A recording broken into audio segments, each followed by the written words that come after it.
I thought it'd be fun to do a video on all the strange weirdness of our existence that is just assumed to be normal or trivialized or just ignored altogether. So the first is about space. And so the physicists tell us that 99.999% of what we think is real physical matter is just empty space.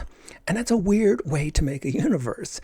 It's absolutely almost everything isn't a thing at all. It's nothing. And the second is a similar thing about time. The only reality of time is the present moment. And this is absolute. It's always now, and there's no way around this. In fact, what we think of as the past could be just a memory implant, and reality just started this moment. And of course, the future never comes because tomorrow never comes because it's always the present moment. So we trade the reality of the now for a fictitious past and a fictitious future. Strange, really. And then we try really hard to get back to the present moment, but that's the only thing that's real. The other strange thing, maybe the strangest thing about our existence, is consciousness. The delight of visual experiences, the smell of tea or garlic pizza, these are remarkable experiences that should send us running down the street, being eternally grateful for our ability to experience reality. And the humorous thing is that some humans actually believe that consciousness is an illusion, which is a funny joke.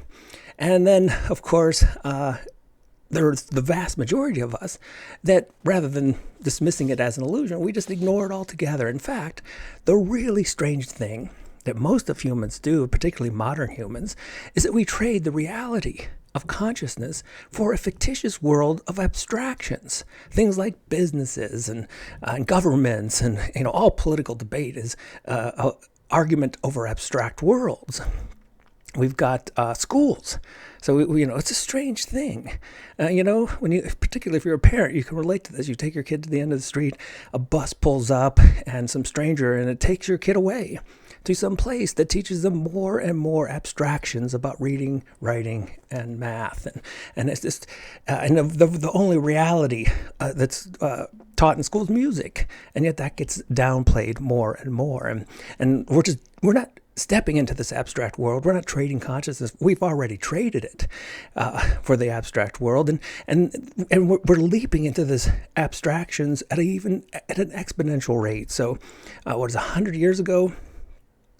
Only a small fraction of the world could read or write, and now almost every person reads and writes.